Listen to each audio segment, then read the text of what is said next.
Assalamualaikum warahmatullahi wabarakatuh. Hai anak-anak hebat, apa kabar? Mudah-mudahan kita selalu dalam lindungan Tuhan Yang Maha Esa ya. Mari belajar melalui channel Pak Beni. Pertemuan kali ini kita akan belajar tema 2, subtema 2, pembelajaran 3. Tonton sampai habis ya. Jangan lupa like, comment, share, and subscribe. Terima kasih. Anak-anak hebat, sebelum kita belajar, marilah kita berdoa menurut agama dan kepercayaan kita masing-masing, agar pembelajaran nantinya mudah kita pahami. Berdoa, mulai.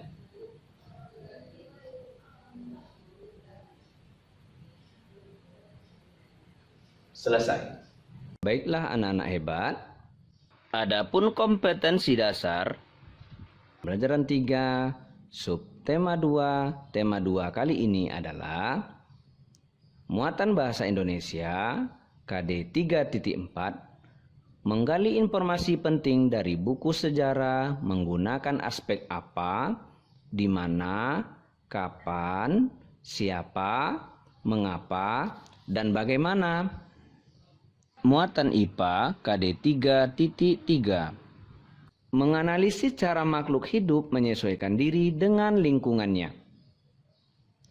Adapun tujuan pembelajaran kita adalah 1.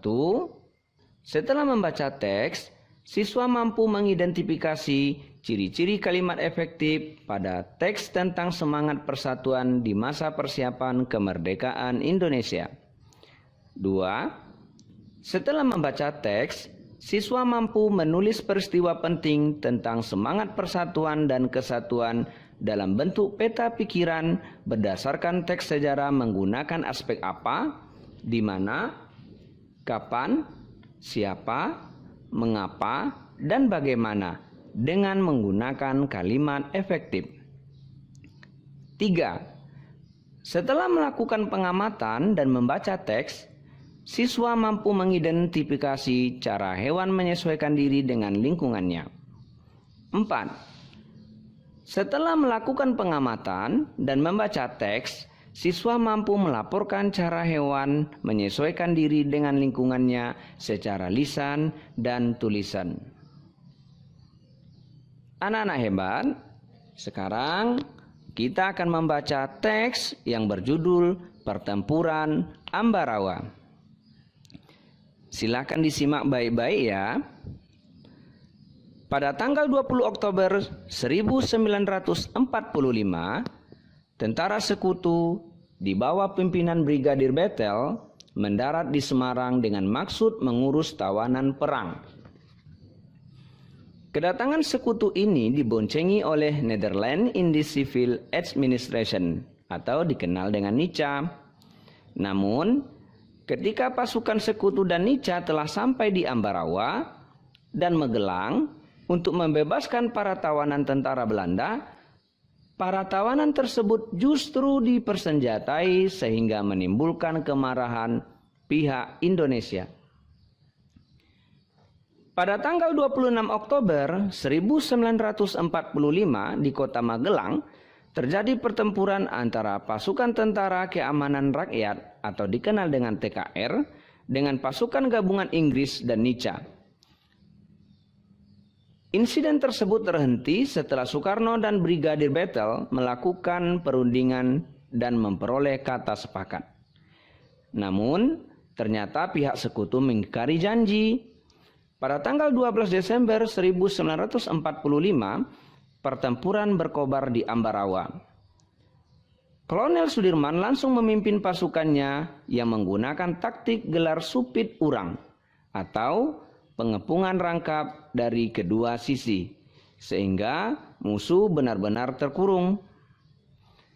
Setelah bertempur selama 4 hari, pada tanggal 15 Desember 1945, pertempuran berakhir. Indonesia berhasil merebut Ambarawa dan sekutu dibuat mundur. Kemenangan ini diperoleh berkat kerjasama dari seluruh rakyat Ambarawa. Kemenangan pertempuran kini diabadikan dengan didirikan Monumen Palagan Ambarawa dan diperingati sebagai Hari Jadi TNI Angkatan Darat atau Hari Juang Kartika. Anak-anak hebat, setelah kamu mendengarkan teks yang sudah dibacakan tadi, sekarang lengkapilah peta pikiran berikut dengan menggunakan kalimat efektif. Apakah kamu tahu kalimat efektif?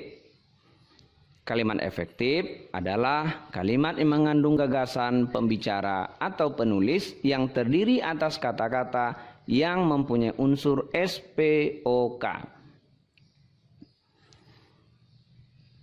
Anak-anak hebat, sekarang kamu perhatikan peta pikiran berikut.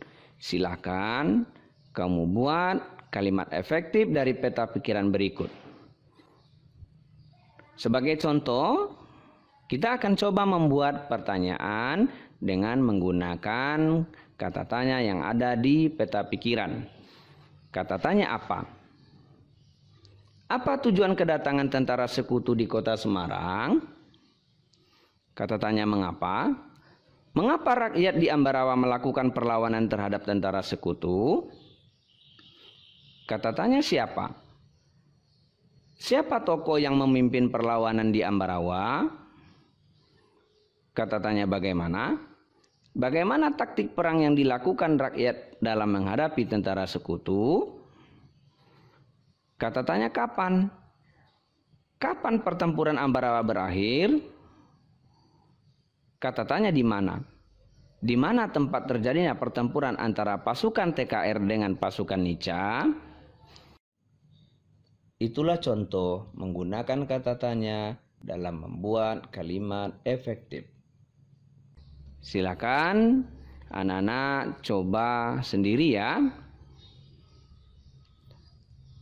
Tahukah kamu bahwa untuk memenangkan pertempuran di Ambarawa diperlukan kerjasama, persatuan, dan taktik agar bisa menang. Ternyata prinsip kerjasama ini, persatuan, dan taktik juga diperlukan hewan dalam menyesuaikan diri dengan lingkungannya. Cara hewan menyesuaikan diri dengan lingkungannya, yang pertama contohnya adalah hena. Hena menyesuaikan diri dengan cara berkelompok. Kelompok hena beranggotakan hingga puluhan ekor, sehingga lebih mudah, lebih efektif untuk menangkap mangsa dan mencari makan, serta menghalau musuhnya seperti singa. Contoh yang kedua adalah belalang. Hewan ini dapat menyesuaikan diri dengan kondisi tempat yang sesuai dengan tubuhnya. Contohnya adalah belalang sembah dengan belalang daun. Belalang sering hinggap pada daun untuk menyesuaikan warna dan bentuk tubuhnya. Contoh ketiga adalah bunglon. Bunglon menyesuaikan diri dengan mengubah warna kulitnya sesuai dengan tempat ia berada, atau dikenal dengan mimikri. Misalnya, ketika bunglon berada di batang kayu, warna kulitnya berubah dari hijau menjadi kecoklatan dan kehitaman atau sebaliknya. Perubahan warna ini membuat bunglon mampu membaur dengan lingkungannya. Contoh selanjutnya adalah hewan cecak. Untuk melindungi diri, cecak dan kadal dapat melepaskan ekornya. Cara ini disebut dengan autotomi. Ekor yang telah diputus akan tumbuh lagi seperti semula. Nah, itulah contoh cara hewan beradaptasi dengan lingkungannya.